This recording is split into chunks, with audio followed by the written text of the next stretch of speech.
Olá pessoal, sejam bem-vindos aí a mais uma atividade de quarentena da disciplina de Física da nossa escola Zumir H6, pessoal do segundo ano, ok? Hoje nós vamos fazer a introdução ao estudo da termologia, tá? E nós iniciamos essa parte com o que se refere à própria termologia, né? É o estudo, basicamente, é o estudo que diz respeito às variações de temperatura que estão relacionados aos corpos e também ao meio ambiente, né? Estudar também a questão do calor, variação e transmissão de calor e seus efeitos sobre a matéria, certo? Existem várias colaborações aí relacionadas à termologia. E temos também grandes nomes relacionados. Nós temos Anders Celsius, nós temos Lord Kelvin, nós temos Carnot, Joule, todos os que estudaram, Fahrenheit, todos os que estudaram e chegaram a conclusões científicas sobre o que diz respeito à questão da termologia, o que contribuiu para o avanço do estudo da termologia, tá? Para início de conversa, é interessante que nós saibamos qual é a diferença entre as duas maiores terminologias que existem dentro da termologia, que são o calor e temperatura.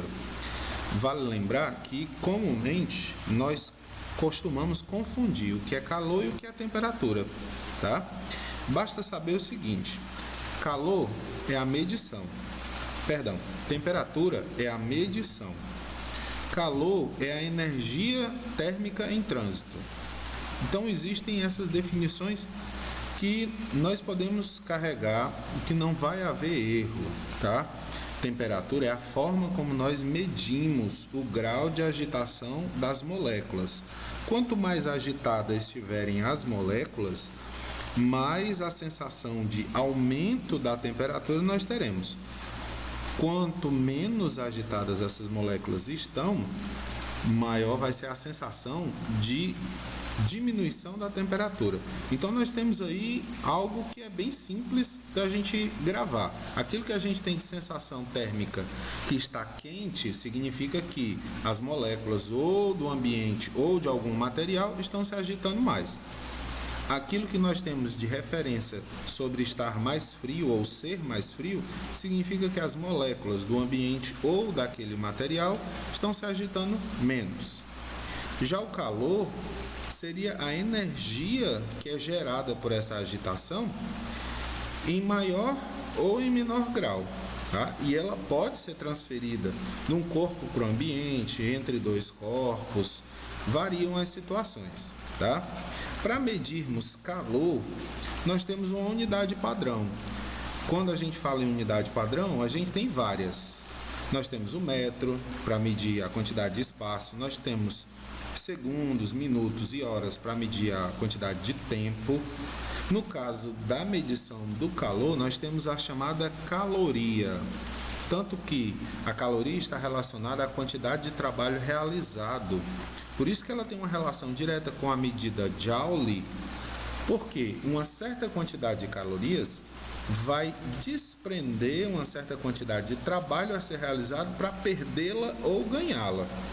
Então, isso aqui é uma referência bem clara ao que a gente encontra no nosso dia a dia, por exemplo, em embalagens de alimentos. Determinados alimentos, lá na tabela nutricional, tem uma informação nutricional sobre a quantidade de calorias. Significa que se eu consumo aquele alimento, eu vou precisar de uma certa quantidade de esforço, de trabalho a ser realizado para poder gastar, para poder colocar para fora aquelas calorias.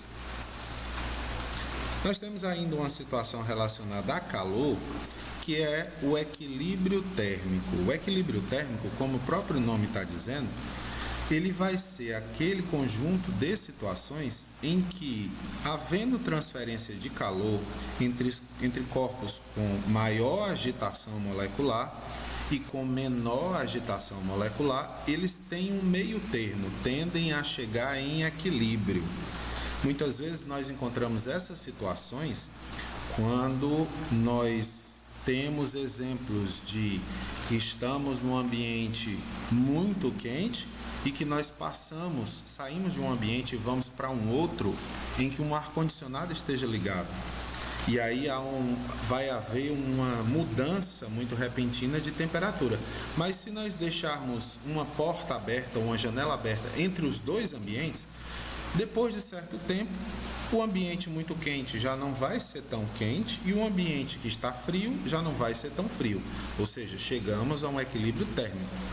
E isso ocorre também com os objetos que sejam expostos a fontes de calor. Ou seja, um objeto que esteja exposto, uma panela na boca do fogão acesa, por exemplo, ela vai, depois de um certo tempo, aquecer. Mas se eu desligar aquela boca do fogão e deixar a panela ali sobre o fogão, depois de um certo tempo, essa panela vai começar a esfriar. Por quê? Porque ela vai começar a transferir o seu calor para o ambiente. E aí ela vai chegar um momento que ela chega no equilíbrio térmico. Nós temos situações em que nós observamos muitos questionamentos relacionados a essa parte do equilíbrio térmico, calor, materiais isolantes, materiais condutores. Tá? E no caso dessa questão, nós temos uma situação que é uma situação até do nosso dia a dia, né?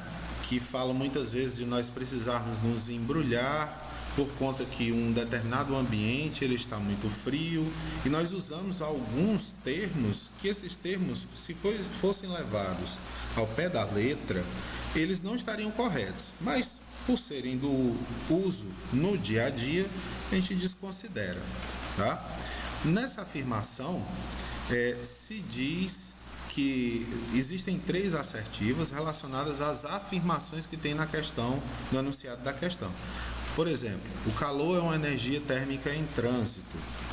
Materiais isolantes são capazes de manter um corpo aquecido. E a terceira assertiva, materiais condutores, permitem um livre trânsito do calor entre os corpos. Ora, como acabei de falar para vocês, essas 3 assertivas elas fazem todo sentido.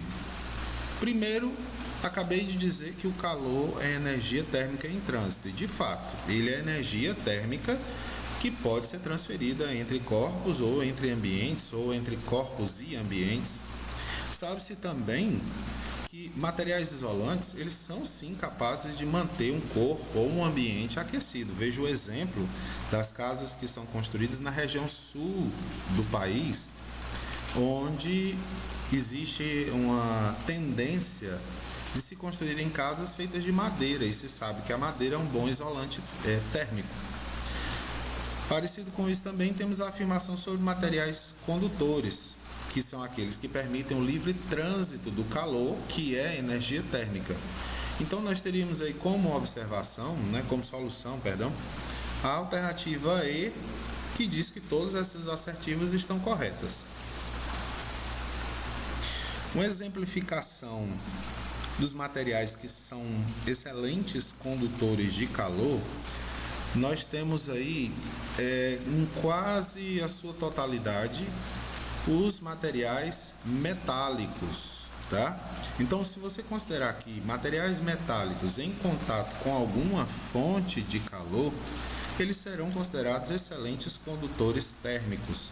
Basta você lembrar de materiais metálicos qualquer situação do seu dia a dia em que você, por exemplo, esquece uma colher dentro de uma panela e em que essa panela esteja com algum alimento cozinhando. Quando você for pegar novamente, todo o calor do alimento que está cozinhando vai passar para a colher e você acaba pegando nela. E aí você se machuca, sofre uma queimadura.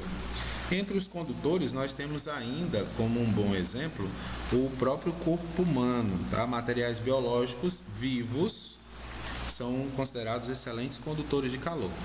Do outro lado, nós temos uma boa parte de materiais aqui considerados isolantes. Por quê? Porque eles não permitem facilmente a passagem dessa energia térmica. Nós temos o plástico, a madeira, o isopor, o vidro, a lã, a cerâmica, o papelão, penugem e pelugem, penas e pelos. Para nós finalizarmos, eu deixei questões aqui para que possam ser resolvidas por vocês. com base no texto que foi explicado. Vocês terão um material de apoio, mas com base no que foi explicado aqui, vocês conseguirão resolver essa questão número 1 e a questão número 2 e número 3, todas relacionadas ao que foi explicado e no material de apoio. Obrigado a todos, bom dia, boa tarde, boa noite e bons estudos.